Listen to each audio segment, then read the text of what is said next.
నామానికి మహిమ కలుగును గాక. ఆశీర్వదింపబడినటువంటి ఈ సమయంలో పరిశుద్ధాత్మ సన్నిధి అనే కార్యక్రమాన్ని చూస్తూ ఆత్మీయంగా బలపడుతున్నటువంటి మా ప్రార్థనా ఛానల్ ప్రేక్షకులందరికీ కూడా ప్రభువు ఘనమైన నామములో మీకు మా కృతజ్ఞతలు తెలియజేసుకుంటూ వస్తున్నాం. ప్రభువు మిమ్ములను మీ కుటుంబాలను దీవించి ఆశీర్వదించాలని ప్రభు పేరిట మీ పక్షంగా మేము ప్రార్థన చేస్తూ ఉన్నాం. ప్రేమైనటువంటి వాళ్ళారా, దేవుని వాక్య భాగంలో అనేకమైనటువంటి అంశాలు ఈ ప్రార్థనా ఛానళ్ళ ద్వారా మీరు వింటూ ఉన్నారు. అనేక మంది దైవజనులు మరి దేవుడు వారికి ఇచ్చినటువంటి తలాంతులను బట్టి, వారికి ఇచ్చినటువంటి ఆత్మ జ్ఞానమును బట్టి మిమ్మల్ని సంధించడానికి, ఆత్మీయంగా మిమ్మల్ని ప్రోత్సాహపరచడానికి దేవుడు వాడుకున్నటువంటి విధానమును బట్టి కూడా దేవాది దేవునికి స్తుతులు స్తోత్రాలు చెల్లిస్తూ వస్తున్నాం. ప్రేమైనటువంటి వాళ్ళారా, ఈ దినాన ప్రార్థన అనే ఒక అంశం మీద దేవుని యొక్క ఆత్మ ప్రేరేపణను బట్టి కొన్ని మాటలు మనం జ్ఞాపకం చేసుకోవాలని ఇష్టపడుతూ ఉన్నాను. ఈ దినాన మనం ధ్యానం చేయబెట్టేటువంటి లేఖన భాగాలు ఏంటి అంటే, కీర్తనల గ్రంథం 32వ అధ్యాయము 6వ వచనాన్ని మనం చదువుకుందాం. కావున నీ దర్శన కాలమందు భక్తిగల వారందరూ నిన్ను ప్రార్థన చేయుదురు. దేవుడు ఈ వాక్యము ద్వారా మనతో మాట్లాడులాగున దేవుని సహాయం కొరకు మనం ప్రార్థన చేసుకుందాం. మమ్మల్ని మిక్కిలిగా ప్రేమిస్తూ మా కొరకు ప్రాణం పెట్టిన మా ప్రియ పరలోకపు తండ్రి, ఈ కార్యక్రమాన్ని వీక్షిస్తున్నటువంటి మా ప్రియ బిడ్డలందరినీ కూడా మీరు దీవించండి. నీ దర్శన కాలమందు ప్రభా, నీ నిమిత్తము ప్రార్థన చేయాలని మీరు మాతో మాట్లాడుతున్నందుకు నీకు స్తోత్రములు. అవును ప్రభా, మాట్లాడేది నేను కాదు, మీ ఆత్మ స్వాధీనంలో నన్ను ఉంచుకొని నీ బిడ్డలతో ప్రభా వారి యొక్క హృదయాలకు తగిన రీతిగా మీరు మాట్లాడమని, మా మనస్సులు, మా తలంపులు, మా ఆలోచనలు మీ స్వాధీనంలో ఉంచుకోమని యేసు నామములో అడిగి వేడుకుంటున్నాము తండ్రి, ఆమేన్. ప్రియమైనటువంటి వార్లారా, ఇక్కడ దేవుడు దర్శించేటటువంటి కాలం, ఈ దేవుడు మనను సంధించేటటువంటి కాలం. ఇంకొక మాటలో చెప్పుకోవాలంటే దేవుడు మనకు దొరికేటటువంటి కాలం. అందుకనే యెషయా గ్రంథం 55వ అధ్యాయము 6వ వచనంలో యెహోవా మనకు దొరుకు కాలం మందు ఆయనను వెదకుడి అని వ్రాయబడింది. చూడండి, మనకేదైనా వస్తువు దొరికే దగ్గర పోయి వెతకాలి, కానీ వస్తువు దొరకని దగ్గర పోయి ఎతికితే ప్రయోజనం లేదు. Time waste, energy waste. కాబట్టి దేవుడు మనకు దొరికే సమయంలోనే, దొరికే కాలములోనే, మనకు దేవుడు సమీపంలో ఉండగానే ఆయనను మనం ఏం చేయాలి అంట? ప్రార్థన చేయాలి. ప్రియమైనటువంటి వాళ్ళరా, ప్రార్థన చేయడము అంటే దేవునితో మనము మాట్లాడమని మనము వింటూ ఉన్నాం, నేర్చుకుంటూ ఉన్నాం. ప్రియమైనటువంటి వాళ్ళరా, ఒక నిజమైన దేవుని బిడ్డ తనను సృజించిన సృష్టికర్తతో స్వేచ్ఛగా మాట్లాడమే ప్రార్థన అని ఒక దైవభక్తుడు అంటాడు. అంతేకాదు, మానవ జీవితానికి ఈ ప్రార్థన అనేది ఒక ఊపిరి లాంటిది. బ్రీతింగ్, ఇన్హలేషన్ అండ్ ఎగ్జలేషన్, శ్వాస నిశ్వాస, ఉచ్ఛ్వాస నిశ్వాస లాగా అనమాట. మనము గాలి పీల్చి గాలి వదులుతాం. అంటే ఊపిరి, మనం జీవంతో ఉన్నాము అనటానికి కారణం ఏంటి అంటే మనము గాలి పీల్చి గాలి వదలాలి. అలాగే ఒక ఆత్మీయ దేవుని బిడ్డ ప్రార్థన లేకుండా జీవితాన్ని ముందుకు కొనసాగించలేడు. ఒక భక్తుడు అంటాడు, prayerless Christian is a powerless machine అంటాడు. ప్రార్థన లేని క్రైస్తవుడు శక్తి లేని యంత్రముతో సమానము అంటాడు. ఉదాహరణకి, మనకు టీవీ ఉంది, కరెంట్ లేదు, టీవీ చూడగలమా? ఫ్యాన్ ఉంది, కరెంట్ లేదు, ఫ్యాన్ గాలి మనం అనుభవించగలమా? అనుభవించలేం కదా. అలాగే మనం కూడా ప్రార్థన చేయకుండా, ప్రార్థన అనుభవం లేకుండా దేవునితో సంబంధాన్ని మనము కలిగి ఉండలేం. కాబట్టి దేవునితో మనము సంబంధం కలిగి ఉండాలి అంటే, దేవునితో కాంటాక్ట్ కలిగి ఉండాలి అంటే, దేవునితో నెట్వర్క్ కరెక్ట్గా ఉండాలి అంటే మనం ఎల్లప్పుడూ కూడా ప్రార్థన చేసేటటువంటి బిడ్డలుగా మనము మార్చబడాలి. ప్రియమైనటువంటి వారలారా, మనము దేవునితో మాట్లాడాలి, దేవుడు మన ప్రార్థన వినాలి అంటే మనము ఎలా ఉండాలి, లేకపోతే ఎలాంటి ప్రార్థన మనం చేయాలి? మొట్టమొదటిగా మన ప్రార్థన దేవుడు వినాలి అంటే మొట్టమొదట మనం పాపాలు విడిచిపెట్టాలి. దేవుని వాక్యంలో రాయబడింది, దేవుడు పాపుల ప్రార్థన అంగీకరించడు, నీతిమంతుల ప్రార్థన ఆయన వింటాడు. సో మనమందరము కూడా పాపులమే. దేవుని వాక్యంలో రాయబడింది, నీతిమంతుడు లేడు, ఒక్కడును లేడు, అందరూ పాపము చేసి దేవుడు అనుగ్రహించే మహిమను పొందలేకపోతున్నారని. కాబట్టి మన జన్మలో పాపం, మన క్రియలో పాపం, మన ప్రవర్తనలో ప్రతి విషయంలో కూడా మనం పాపులుగా మార్చబడి ఉన్నాం. సో మన పాపాలు పోవాలి అంటే మొట్టమొదటి మనం ఏం చేయాలి? పాపాలు ఒప్పుకోవాలి. సామెతల గ్రంథంలో వ్రాయబడింది, అతిక్రమములు దాచిపెట్టువాడు వర్ధిల్లడు, వాటిని ఒప్పుకొని విడిచిపెట్టువాడు కనికరమును పొందునని దేవుని వాక్యంలో మనం చూస్తూ ఉన్నాం. కనుక పాపాలను మొట్టమొదటిగా మనం ఒప్పుకోవాలి. దానికంటే ముందు మనము పాపులు అని గ్రహించాలి. కనుక ప్రియమైనటువంటి వారులారా, పాపి అని ఒప్పుకోవడము చాలా కష్టమైనటువంటి కార్యం. ఎందుకంటే ఇద్దరు వ్యక్తులు ప్రార్థన చేయడానికి దేవాలయానికి వెళ్ళారు. ఒక ఆయన సుంకరి, మరొక ఆయన పరిసయ్యుడు. మొట్టమొదట పరిసయ్యుడు ప్రార్థన చేస్తూ ఉన్నాడు. పరిసయ్యుడు దేవాలయం దగ్గరికి వెళ్ళి బిగ్గరగా ఆయన ప్రార్థన చేస్తున్నాడు. నేను వారానికి 2 సార్లు ఉపవాసం ఉంటాను, నా దశమ భాగము దేవునికి ఇస్తాను, నేను పేదలను బీదలను కనికరిస్తాను, నేను ఎటువంటి పాపము చేయలేదు, ఈ పక్కనున్నాడే ఈ సుంకరలాగా నేను లేను అని ఇతరులతో పోల్చుకొని, ఇతరులతో కంపేర్ చేసుకొని తనను తాను నీతిమంతుడు అనుకొని ఆయన ప్రార్థన చేస్తూ ఉన్నాడు. అయితే ఈ సుంకరి ఉన్నాడు కదా, ఈ సుంకరి ఏం చేశాడు? దూరంగా నిలబడి ఆకాశము వైపు కన్నులెత్తుటకైనా ధైర్యము చాలక తను తాను తగ్గించుకొని దీన మనసుతో లిటిల్ ప్రేయర్, చిన్న ప్రార్థన చేశాడు. ఏమని చేశాడో తెలుసా? దేవా, పాపినైన నన్ను నీవు కరుణించు అని ప్రార్థన చేశాడు. నేను ఉపవాసం ఉంటాను, దశంభాగం ఇస్తాను, లేకపోతే దేవాలయాలు నేను కట్టిస్తాను, ప్రసంగాలు చేస్తాను, పాటలు పాడుతాను, ఇవన్నీ ఏవీ చెప్పలేదండి ఆయన కేవలం తను తాను తగ్గించుకొని దేవుని దగ్గర ప్రార్థన చేశాడు. దేవుడు ఈ 2 ప్రార్థనల గురించి చెప్తూ దేవుడు ఏం చెప్పాడు అంటే, సుంకరి ప్రార్థన దేవుడు అంగీకరించాడు, అతన్ని నీతిమంతుడిగా దేవుడు లెక్కించాడని ఆ వాక్య భాగంలో మనం చూస్తున్నాం. ఈ దినాన మనం ఎలా ఉన్నాం? సుంకరిలాగా ప్రార్థన చేస్తున్నామా, లేకపోతే పరిసయ్యుని వలె మనల్ని మనము హెచ్చించుకొని, మనల్ని మనము గణపరుచుకొని, మనల్ని మనము అతిశయించుకొని ప్రార్థన చేస్తూ ఉన్నామా? ఆ ప్రార్థన దేవుడు అంగీకరించడు. మొదటిగా మనము పాపులము అని గ్రహించాలి, ఆ పాపాలను మనము ఒప్పుకోవాలి. మూడవదిగా పాపాలను విడిచిపెట్టాలి. ప్రియమైనటువంటి దేవుని బిడ్డలారా, యెషయా గ్రంథం 59వ అధ్యాయము 1-2 వచనాల్లో వ్రాయబడుతూ ఉంది కదా. ఏమని వ్రాయబడుతుంది అంటే, రక్షింపనేరకుండునట్లు యెహోవా హస్తము కుర్చు కాలేదు, విననేరకుండునట్లు ఆయన చెవులు మందము కాలేదు. మీ దోషములు, మీ అతిక్రమములు, మీ పాపములు మీకు మీ దేవునికి మధ్య అడ్డు బండగా, అడ్డు గోడగా నిలబడ్డాయి కనుక ఆయన మీ ప్రార్థన ఆలకింపకున్నాడు అని వ్రాయబడింది. కనుక ప్రియులారా, ఆ పాపము అనే గోడను మనం కొట్టివేసుకోవాలి. పాపము అనే అడ్డు రాతిని మనం తీసివేసుకోవాలి. ఎలా తీసివేసుకోగలము అంటే, దేవుని సన్నిధికి వచ్చినప్పుడు పాపి అని ఒప్పుకోవాలి. రెండవదిగా విడిచిపెట్టాలి. ప్రియమైనటువంటి వారులారా, కీర్తనాకారుడు 32వ అధ్యాయము 5వ వచనంలో అంటాడు, నా పాపములను కప్పుకొనక నీ సన్నిధిలో వాటిని ఒప్పుకుంటాను అంటాడు. చాలాసార్లు మన జీవితంలో మనం ఏం చేస్తూ ఉంటామంటే, ఎవరైనా మనలో ఉండేటువంటి కొరతలు, బలహీనతలు ఎత్తి చూపితే మనం దాన్ని కప్పిపుచ్చుకోవడానికే ప్రయత్నం చేస్తాం, కానీ వాటిని ఒప్పుకొని విడిచిపెట్టడానికి మనము ప్రయత్నం చేయం. అయితే దావీదు అంటాడు, నేను ఒప్పుకొని వాటిని కప్పుకొనక నేను ఒప్పుకొందును అని దేవుని సన్నిధిలో ఆయన విజ్ఞాపన చేస్తూ ఉన్నాడు. కనుక ప్రియమైనటువంటి వారులారా, 139వ దావీదు కీర్తన 23-24 వచనాల్లో అంటాడు, దేవా, నీవు నన్ను పరిశోధించుము, నన్ను పరీక్షించుము, నీకు ఆయాసకరమైన మార్గము నా యందు ఉన్నదేమో చూడుము అని దేవునికే తన హృదయాన్ని తెరచి చూపెడుతున్నాడు భక్తుడైనటువంటి దావీదు. కనుక ప్రియులారా, మన ప్రార్థన దేవుడు వినాలి అంటే మొట్టమొదటిగా మనం నేర్చుకోవాల్సింది, తెలుసుకోవాల్సింది ఏంటంటే, మన పాపాలు ఒప్పుకోవాలి. ఎవరిలాగా? సుంకరిలాగా ఒప్పుకోవాలి.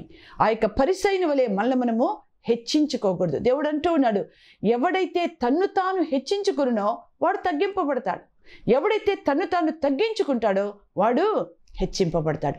ఇది నాన్న దేవుని సన్నిధిలో మనం తగ్గించుకొని ప్రార్థన చేద్దామా, లేకపోతే హెచ్చించుకొని మనము తగ్గించేసుకుందామా? ఇది నాన్న దేవుడు కోరేది అతిశయము కాదు, అహంకారము కాదు, గర్వము కాదు. దేవుడు మన నుంచి కోరేది విరిగి నలిగిన హృదయముతో మనము పాపులము అని ఒప్పుకోవాలి. రెండవది, పాపాన్ని విడిచిపెట్టాలి. ప్రియమైనటువంటి దేవుని బిడ్డలారా, మన ప్రార్థన దేవుడు అంగీకరించాలి అంటే మనము నీతిమంతులుగా మార్చబడాలి. దేవుని వాక్యంలో వ్రాయబడింది, క్రీస్తు రక్తము ప్రతి పాపము నుండి మనల్ని ఏం చేస్తుంది? పవిత్రులుగా మనల్ని మారుస్తుంది. కనుక మనము పవిత్రులమైనప్పుడు, మనం నీతివంతులమైనప్పుడు, మనం నిర్దోషులమైనప్పుడు, మనం కలంకము లేనివారుగా ఉన్నప్పుడు నిశ్చయముగా దేవుడు ఏం చేస్తాడు? మన ప్రార్థన అంగీకరిస్తాడు. ప్రియమైనటువంటి వారులారా, ఇప్పుడు మనం ప్రార్థన చేయటానికి ముందు మన పాపాలు ఒప్పుకోవాలి, రెండవది విడిచిపెట్టాలి, దేవుని దగ్గర క్షమాపణ పొందుకోవాలి. అయితే పరిశుద్ధ బైబిల్ గ్రంథంలో అనేక మంది ప్రార్థన చేశారు, అనేక మంది ప్రార్థన దేవుడు అంగీకరించాడు. అవన్నీ చెప్పుకోవడానికి మనకి ఇప్పుడు అంత సమయం లేదు కనుక కొన్ని మాటలు క్లుప్తంగా, కొన్ని ఉదాహరణలు మీతో చెప్పాలని నేను ఇష్టపడుతూ ఉన్నాను. మొట్టమొదటిగా మనం చూస్తే మనం ఎలాంటి ప్రార్థన చేయాలి అంటే, ఒక ప్రాముఖ్యమైనటువంటి అంశానికి మనం వస్తే కన్నీటి ప్రార్థన మనం చేయాలి. ప్రియమైనటువంటి వారులారా, యావేలు గ్రంథం 2వ అధ్యాయము 12వ వచనంలో మనం చూస్తే ఆ యావేలు ప్రవక్త ఆయన అంటూ ఉన్నాడు, కన్నీటి ప్రార్థన, ఉపవాస ప్రార్థన, కన్నీటి ప్రార్థన అక్కడ అవసరమని ఆయన అక్కడ మనకు బయలుపరుస్తూ ఉన్నాడు. ఈ దినాన మనం ఎలాంటి ప్రార్థన చేస్తూ ఉన్నాం? ప్రియులారా, పరిశుద్ధ బైబిల్ గ్రంథంలో లూకా సువార్త 7వ అధ్యాయము 36వ వచనంలో మనం చూసినట్లయితే, ఒక పాపాత్మురాలైనటువంటి స్త్రీ యేసు పాదాల దగ్గరకు వచ్చి ఆమె కన్నీటితో ఆయన పాదాలు కడిగిందని దేవుని వాక్యంలో మనం చూస్తూ ఉన్నాం. ఆమె కన్నీటితో పాదాలు కడగబట్టి ఆమె పాపములు క్షమింపబడ్డాయని దేవుని వాక్యంలో మనం జ్ఞాపకం చేసుకుంటున్నాం. హిజ్కియా గొప్ప రాజు తన శరీరంలో వ్యాధి బలహీనత వచ్చినప్పుడు ఆయన కన్నీటి ప్రార్థన చేసి 15 సంవత్సరాల ఆయుష్ కాలాన్ని ఆయన పొడిగించినట్లుగా దేవుని వాక్యంలో మనం జ్ఞాపకం చేసుకుంటూ ఉన్నాం. మూడవదిగా హన్న తనకు సంతానము లేనప్పుడు ఆమె దేవుని సన్నిధిలోనికి వచ్చి తన హృదయాన్ని అలాగా కుమ్మరించుకుంది దేవుని సన్నిధిలో. ఆమె ప్రార్థన విని దేవుడు ఆమెకు సంతానాన్ని ఇచ్చాడు. సో ప్రియమైనటువంటి దేవుని బిడ్డలారా, నువ్వు ఎటువంటి కష్టంలో ఉన్నా, ఎటువంటి వ్యాధిలో ఉన్నా, ఎటువంటి అవసరతలో ఉన్నా, ఎటువంటి ఇరుకు ఇబ్బంది బాధలో ఉన్నా కూడా ఈ క్షణమే నువ్వు కన్నీరు కార్చి దేవుని సన్నిధిలో ప్రార్థన చేస్తే నిశ్చయముగా దేవుడు నీ ప్రార్థన అంగీకరించి నీకు సమాధానం ఇవ్వటానికి, నీకు విజయాన్ని ఇవ్వటానికి, నిన్ను ఆశీర్వదించటానికి ఆయన ఇష్టపడుతూ ఉన్నాడు. రెండవదిగా ప్రియమైనటువంటి దేవుని బిడ్డలారా, మనము ఉపవాసం ఉండి ప్రార్థన చేయాలి. మన శరీరాన్ని నలగొట్టుకోవాలి. ఉపవాస ప్రార్థన చాలా బలమైనది.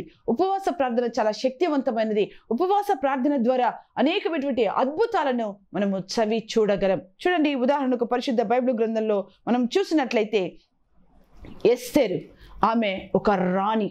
ఆమె రాణి అయినప్పటికీ కూడా యూదా వంశాన్నంతా నాశనం చేస్తానని మరి యొక్క హామాను ఆయన పథకం పనినప్పుడు ఆమె ఉపవాసం ఉండి ప్రార్థన చేసింది.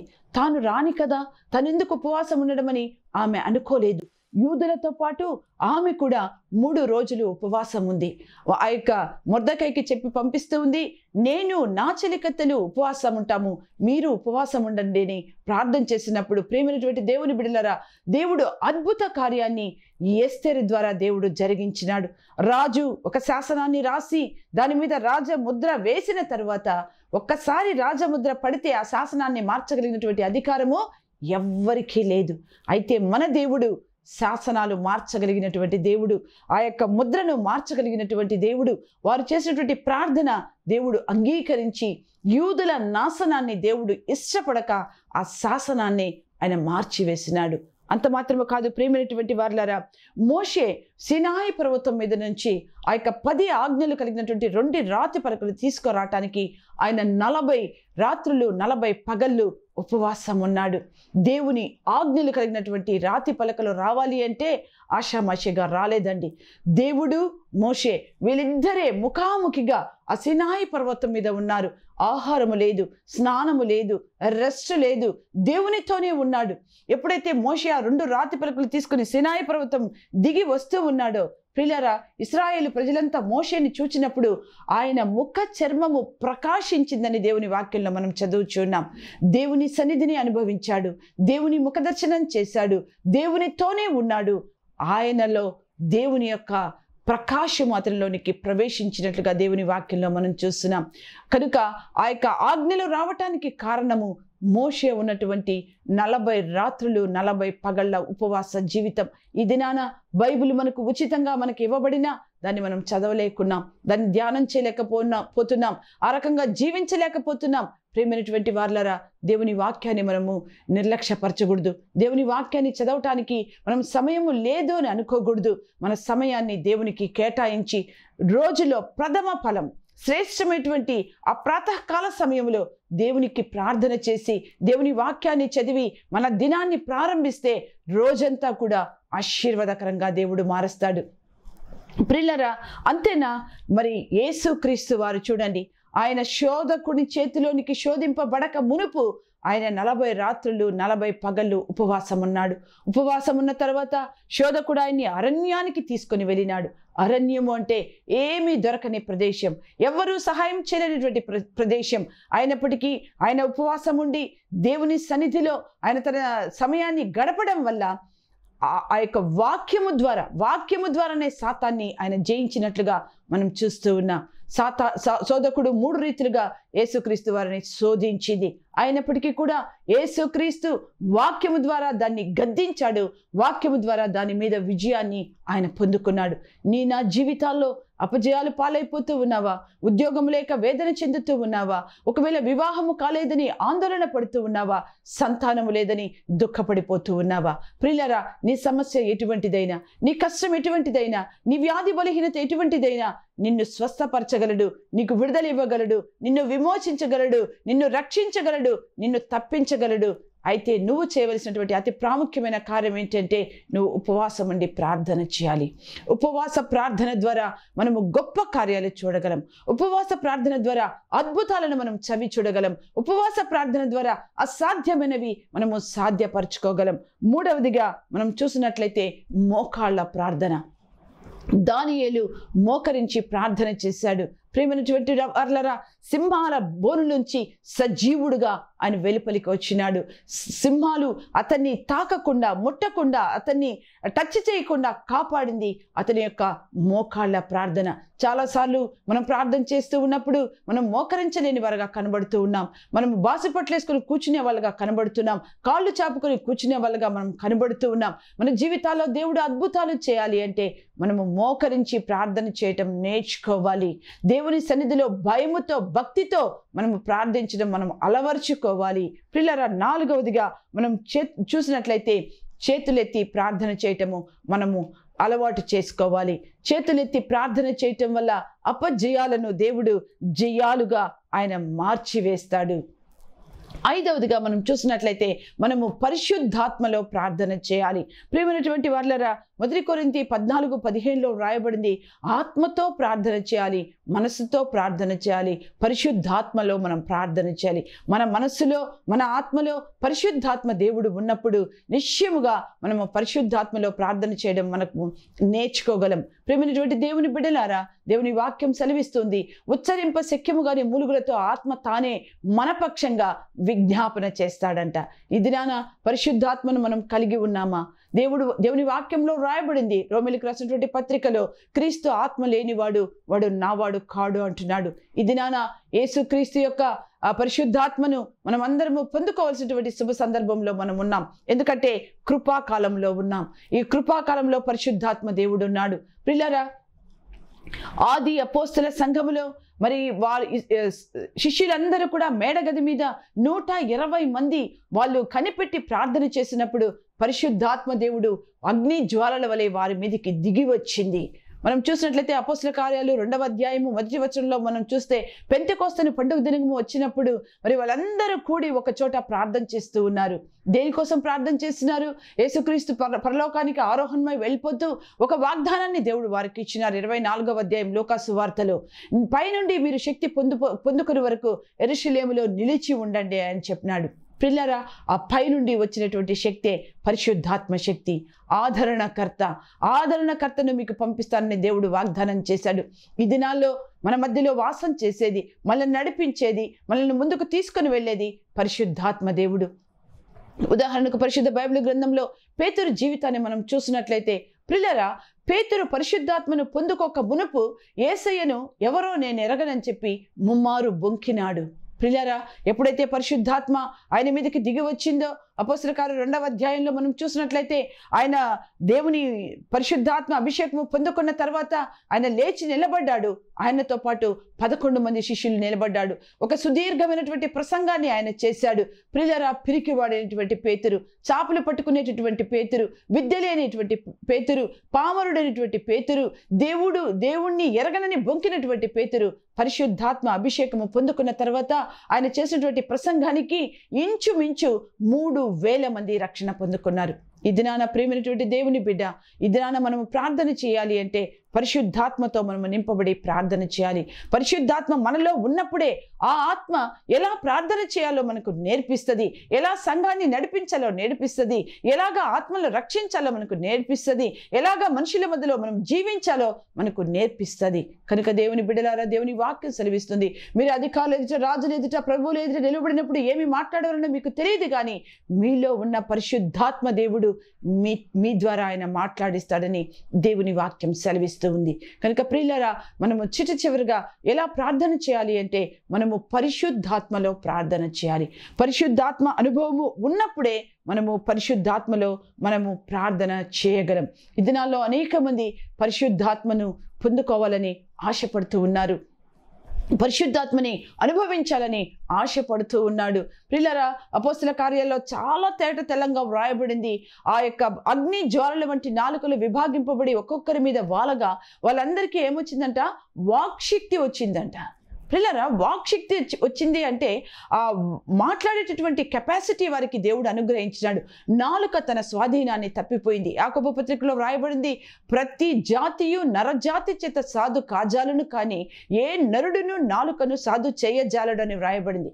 అయితే ఎప్పుడైతే పరిశుద్ధాత్మ దేవుడు మనలోనికి వస్తాడో, పరిశుద్ధాత్మ దేవుని స్వాధీనంలోనికి మనం వెళ్ళిపోతామో, ఈ నాలుక దేవుని స్వాధీనంలోనికి వెళ్ళిపోయి నత్తి వారి పెదవులతో మాట్లాడడం ప్రారంభిస్తాం, అన్య భాషలు మాట్లాడతాం. పిల్లరా, కొరింథీ రాసినటువంటి పత్రిక 1 కొరింథీ 14వ వచనంలో వ్రాయబడింది, భాషలు మాట్లాడువాడు మనుషులతో కాదు, కానీ వాడు దేవునితోనే మాట్లాడుతున్నాడు, మనుషుడెవడు దాన్ని అర్థం చేసుకోడని వ్రాయబడింది.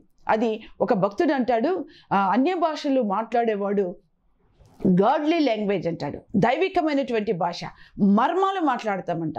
భాషలు మాట్లాడేవారు దేవునితో మాట్లాడుతున్నారు, అతను మర్మాలు మాట్లాడుతున్నాడంట. కనుక ప్రియమైనటువంటి వాళ్ళరా, ఈ దినాల్లో మనం పరిశుద్ధాత్మను పొందుకోవడానికి మనం ఇష్టపడాలి.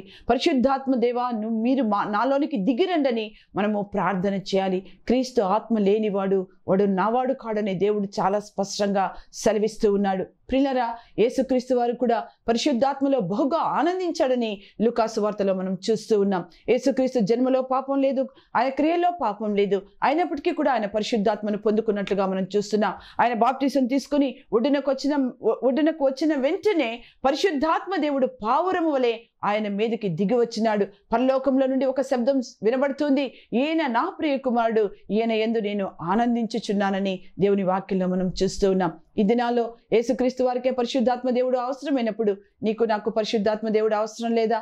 పరిశుద్ధాత్మ పొందుకున్నప్పుడు మనం పరిశుద్ధాత్మ పూర్ణులుగా మనం మార్చబడగలం. అందుకనే ప్రియులారా, మనము ఏది చేయాలనుకుంటున్నామో అది చేయలేకపోతున్నాం. కారణం ఏంటంటే మనలో నివసించేటటువంటి పాపం. ఈ పాపాన్ని మనము దూరం చేయాలి అంటే, ఈ పాపాన్ని విడిచిపెట్టాలి అంటే, పాపాన్ని ద్వేషించాలి అంటే, పాపానికి విముఖత చూపించాలి అంటే అది మన శక్తి కాదు, కానీ మనలో ఉన్నటువంటి పరిశుద్ధాత్మ దేవుని ద్వారా మనము సమస్తాన్ని కూడా మనము జయించగలం. అందుకని మరి అపోస్తల కార్యాలు 1వ అధ్యాయము 8వ వచనంలో రాయబడింది, అక్కడ రాయబడింది, మీరు యెరూషలేములోను యూదయ సమరయ దేశంలో ఎందంతటను భూదిగంతముల వరకు మీరు సాక్షులై ఉండుడి అని రాయబడింది. ఎప్పుడు మన సాక్షి జీవితాన్ని మనం కాపాడుకుంటాము అంటే పైనుండి శక్తి పొందుకునే వరకు. పైనుండి వచ్చేటటువంటి శక్తి పరిశుద్ధాత్మ శక్తి. ఈ పరిశుద్ధాత్మ ఆది అపోస్తల కాలంలో పెంతెకొస్తు దినమందు సంఘము స్థాపించబడినప్పుడు దిగింది. తిరిగి దేవుని రాకడ, రహస్య రాకడలో ఈ కృపాకాలంలో మనం ఉన్నాం. ఈ కృపాకాలం అంతములో పరిశుద్ధాత్మ దేవుడు సంఘము ఎత్తబడినప్పుడు, పరిశుద్ధులు ఎత్తబడినప్పుడు, సంఘము పరిపూర్ణపరచబడి దేవునితో వెళ్ళిపోయినప్పుడు పరిశుద్ధాత్మ దేవుడు కూడా పరలోకానికి ఆరోహణమై వెళ్ళిపోతాడు. పరిశుద్ధాత్మ దేవుడు పరలోకానికి వెళ్ళిపోయిన తర్వాత ఈ భూమి మీద ఉండే వారికి భయంకరమైనటువంటి శ్రమలు ఆసన్నమైపోతున్నాయి. భయంకరమైన శ్రమలు రాబోతూ ఉన్నాయి. భయంకరమైన ఉపద్రవము జరగబోతూ ఉంది. కనుక ప్రియ నేస్తమా, నువ్వు ఈ దినాన పరిశుద్ధాత్మను పొందుకోవడానికి, పరిశుద్ధాత్మలో ప్రార్థన చేయడానికి, పరిశుద్ధాత్మను అనుభవించడానికి, పరిశుద్ధాత్మలో సంతోషించడానికి, పరిశుద్ధాత్మ పూర్ణుడుగా మార్చబడడానికి మనం ప్రయాసపడాలి. దేవుని వాక్యం హెబ్రీ పత్రికలో రాయబడింది. దేవుడు సెలవిస్తున్నాడు, పరిశుద్ధత లేకుండా ఎవడును ప్రభువును చూడడు. ప్రభువుని చూడాలి అనే ఆశ, వాంఛ, దాహం నీలో ఉన్నట్లయితే నువ్వు పరిశుద్ధులుగా ఉండాలి. నువ్వు పాపం లేనివాడుగా ఉండాలి. పరిశుద్ధాత్మ దేవుడు నీలో వాసం చేయాలి. కనుక ప్రియమైనటువంటి వాళ్ళారా, మనం చూస్తూ వచ్చినాం, దర్శన కాలమందు మనము ప్రార్థన చేసేవారుగా ఉండాలి. మన ప్రార్థన దేవుడు వినాలి అంటే మొట్టమొదటిగా మన పాపాలు, మనము పాపులము అని గ్రహించాలి. పాప గ్రహింపు మనలో రావాలి. పాపాన్ని ఒప్పుకోవాలి, పాపాన్ని విడిచిపెట్టాలి.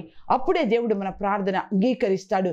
పాపాలను కప్పుకొనక పాపాలని ఒప్పుకోవాలి. ఆయన ముఖ కాంతిలో మన రహస్య పాపాలు కనబడుతూ ఉన్నాయి. మన ప్రార్థన ఆయన సన్నిధికి చేరనీయకుండా మన పాపములు అడ్డు గోడగా, అడ్డు బండగా అది నిలబడినప్పుడు మనము క్రీస్తు రక్తము చేత మన పాపాలని మనం కడుక్కోవాలి.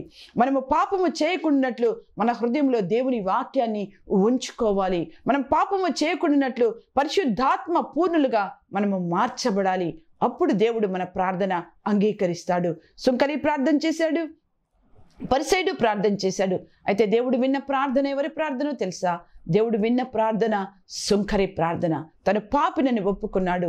పాపాత్మురాలు తన కన్నీటితో ఆయన పాదాలు కడిగి పాప విమోచన పొందుకుంది. ఈ దినాన మనం కన్నీరు కార్చే మన పాపముల నిమిత్తము, మన అపరాధముల నిమిత్తము, మన దోషముల నిమిత్తము ఆయన పాద సన్నిధిలో విరిగి నలిగిన హృదయముతో సాగిలపడదామా? దేవుని వాక్యంలో రాయబడింది, మీ అపరాధముల చేతను పాపముల చేతను మీరు చచ్చిన వారయ్యుండగా క్రీస్తు తన రక్తముతో మనను బ్రతికించినాడు. ఆయన మన కొరకు విమోచన క్రయధనంగా ఆయన మార్చబడ్డాడు.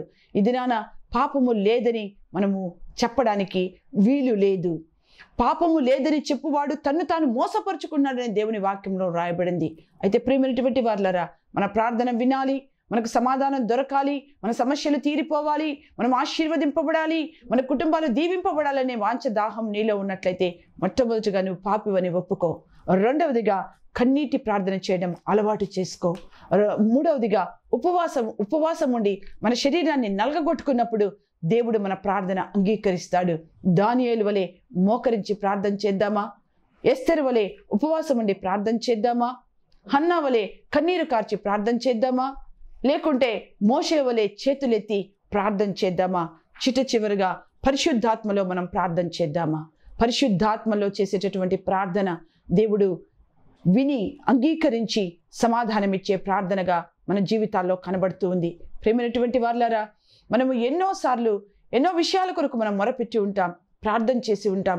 ప్రభువా, నా ప్రార్థనకు సమాధానం రావట్లేదు, నా సమస్యకు విడుదల రావట్లేదు, నేను విసిగి వేసారిపోయాను ప్రభువా, దయతో నన్ను జ్ఞాపకం చేసుకోమని అడుగుదామా? ఈ దినాన ప్రభు పాద సన్నిధిలో సాగిలపడదామా? ప్రభువా, మా ప్రార్థన వింటారా?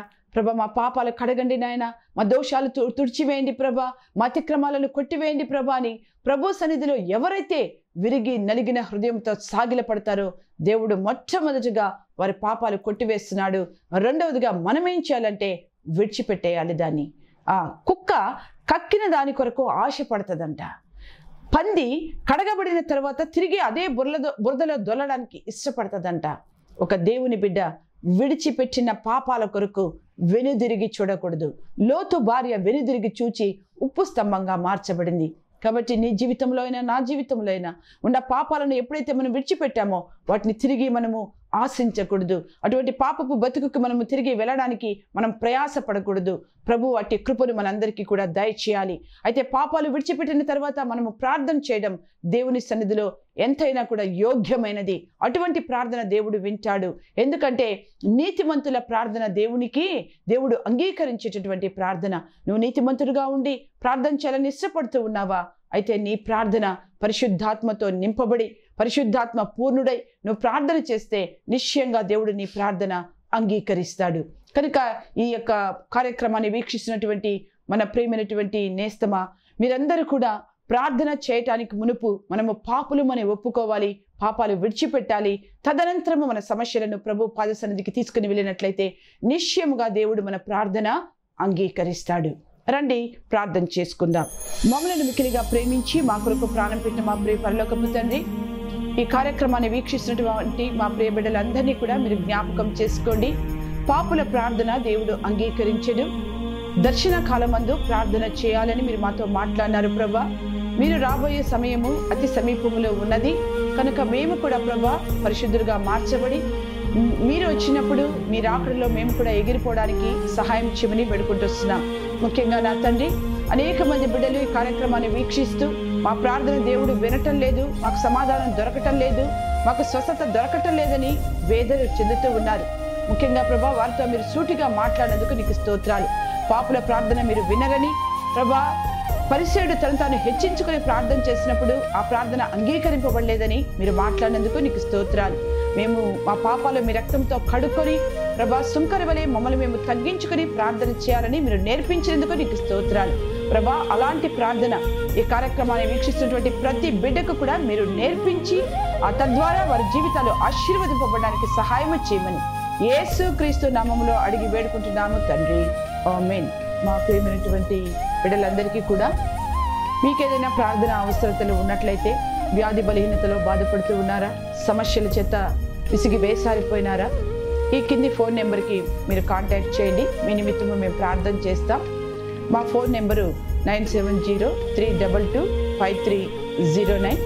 కనుక మేము ఎప్పుడు కూడా ఎల్లప్పుడూ మీ కొరకు ప్రార్థన చేయబద్దులమై ఉన్నాం. మీ అవసరతల కొరకు మమ్మల్ని కాంటాక్ట్ చేయమని మరొకసారి మీకు మనవి చేయించున్నాం. Thank you. God bless you.